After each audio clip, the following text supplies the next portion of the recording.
Isto não é um poema, só desabafo que não pude não fazer e não pude fazer de outra forma que não fosse assim, fatiando as frases no espaço aqui. Hoje eu vi, aterrorizado, um artista assassinado. Modo Katendê, mestre de capoeira, autor do Badauê, por conta de uma divergência política num bar da Bahia. Depois corri o dedo sobre a tela e vi e ouvi arrepiado Luiz Melodia, também negro e compositor, também com o cabelo rastafari como a vítima do post anterior, cantando No Coração do Brasil e repetindo muitas vezes esse refrão, no coração do Brasil, no coração do Brasil que tento sentir pulsar ainda, entre a luz de Luiz e a treva desse buraco vazio que não pulsa mais no peito de Modo Katendê.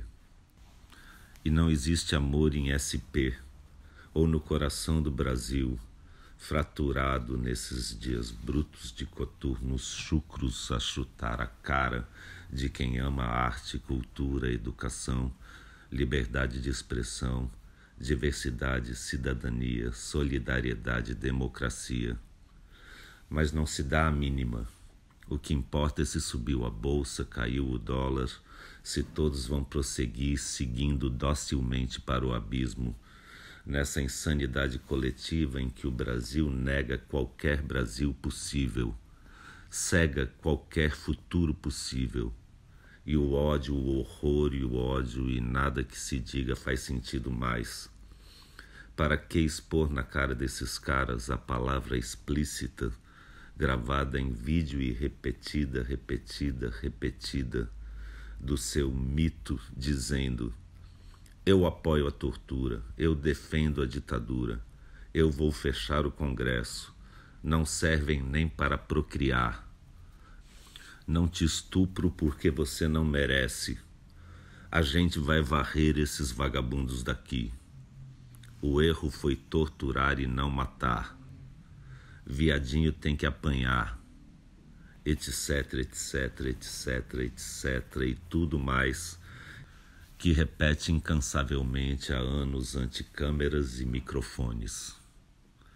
Para que mostrar de novo e de novo o mesmo nojo, se é justamente por isso que o idolatram? E sempre haverá os que vêm disfarçar, dizendo: estamos entre dois extremos. Sim, mas veja a Venezuela. É para acabar com a corrupção. Nós queremos segurança, ou não é bem assim.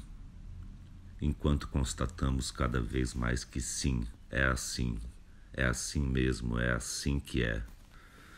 Mas como li por aí, como explicar a Lei Rouanet para quem ainda não assimilou a Lei Áurea? Ou como explicar a Lei da Gravidade para quem ainda crê que a Terra é plana? E querem defender sua ignorância com dentes e garras. Querem matar, atirar, vingar a quem? Em nome de quem? Pátria, família, propriedade, segurança? Se nessa seara não há direitos nem respeito, ensino ou dignidade, só horror e ódio, ódio e horror. As palavras perdem a clareza, os valores perdem o valor, a vida perde o valor.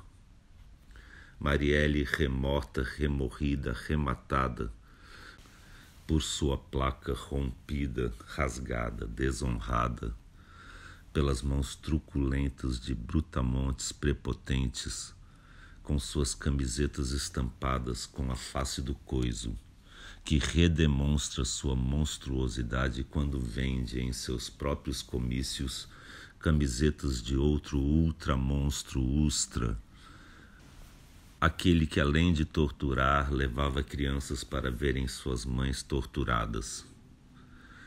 E esses mesmos abomináveis que, diante de uma claque vergonhosa, se orgulham de terem rasgado as placas com o nome Marielle Franco, estão, sim, agora eleitos, satisfeitos, mas não saciados de todo o sangue de inocentes que há de correr só por serem diferentes, excitando em outros o desejo de exercer seu obscuro poder de milícia, polícia, esquadrão da morte, e o anúncio da rocinha metralhada como solução, a barbaridade finalmente institucionalizada como diversão, o Brasil finalmente sem coração. Fora da ONU e dos acordos internacionais pelo meio ambiente, sem controle de sensatez ou mentalidade, sem limite humanitário. Não vai ter ONG, não vai ter ativismo, não vai ter mimimi. Bradam cheios de si e de ódio, criminosos contra o crime, opressores pela família, amorais pela moral. Apesar de todos os alertas da imprensa internacional, de esquerda, de centro, de direita, só não vê quem não quer a tragédia anunciada, divulgada não como boato, mas escancaradamente enquanto empoderados pelo discurso de ódio, de horror e ódio, seus eleitores já saem pelas ruas dando tiros e gritos, enxurradas de fakes, suásticas nazistas gravadas com canivete na pele da menina que usava ele não estampado na blusa. E a promessa de violência desmedida se concretizando antes mesmo de começar o segundo turno. E nem 1 centímetro de terra para os índios, e nem um pingo de direitos civis ou humanos. E a volta da censura e o ódio, o horror e o ódio, para encerrar de vez o sonho de uma nação que tem a chance de dar ao mundo sua contribuição original, agora fadada a repetir o que de pior já houve na história. Sem história agora, sem Museu Nacional, nem cultura nem educação, abolir filosofia e arte. Em seu lugar, moral e cívica, escola militar, religião, geografia dos lucros e dividendos, massacre das minorias, horror e ódio e horror crescente, permanente enquanto dure. Pois ninguém larga o osso assim tão fácil depois de um golpe, que precisa parir outro golpe ou autogolpe alimentado por todas as fakes e facas contra as costas de artistas como Moa. Mas na cabeça de quem apoia tudo se justifica.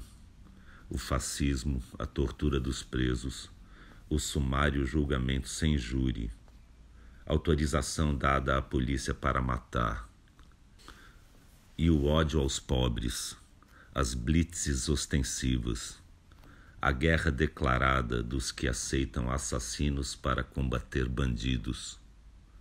Se tudo está invertido mesmo, pobre elegendo milionário pelo avesso e ao contrário, então se autoriza a sórdida barbárie dos fortes contra os fracos. Algo está muito doente no Brasil, no descoração do Brasil, que mente, se omite, agride, regride, para avançar sem freios em direção ao fascismo, seguindo a música hipnótica do ódio, horror e ódio, pregados em igrejas em nome de Deus e de Cristo. Só desamor em nome de Cristo, violência e brutalidade em nome de Cristo, armas e tortura e preconceito em nome de Cristo, de Deus e de Cristo. Armar a população para metralhar os adversários, os diferentes, os miseráveis, os favelados, os do outro lado, os que se manifestam ou contestam ou pensam de outra forma, ou se vestem de outra cor, ou têm outra cor, ou qualquer pretexto que se crie para espalhar o ódio, o horror e o ódio. Do machismo ao estupro, da mentira ao linchamento, do homicídio ao genocídio. Tinha que ter matado pelo menos 30 mil. Já sem democracia, palavra vazia em boca de quem compactua, e não são poucos, pensando ser possível alguma forma de neutralidade nesse momento. Como Pilatos lavando as mãos, a chamada mídia tenta fazer média, ao dizer que os dois lados são igualmente extremistas e perigosos. Mas então onde estavam nos últimos 3 mandatos e meio, antes do pesadelo Temer? Estavam numa ditadura comunista e não sabiam? Na verdade, todos sabem muito bem que o extremismo vem de um só lado, que quer se eleger para acabar com eleições. E que o grande perigo é mesmo esse jogo de equivalências que, na verdade, serve ao monstro. Pois a omissão é missão impossível neste agora. Impossível mascarar o sol da ameaça hostil e explícita do nazismo crescente com a peneira furada de um bom senso mediano, hipócrita e indiferente, que sempre vai dizer sim, mas a Venezuela, como se não tivéssemos ouvido exatamente isso em 64, quando diziam sim, mas Cuba, para justificar a ditadura militar que tanto elogiam hoje em dia e que o atual presidente do nosso Supremo Tribunal Federal decidiu que agora vai chamar de movimento em vez de golpe militar, para adoçar um pouco a boca amarga do sangue impregnado, que não vai sumir assim mudando a nomenclatura, desnomeando a já tão dita ditadura. Mas esse desequilíbrio ético que diz preferir uma autocracia perfeita a uma defeituosa democracia, esse erro que nenhum arrependimento será capaz de reparar quando for tarde demais, ainda dá para evitar. Ainda é tarde de menos para conter o ódio, o horror e o ódio. Ainda dá.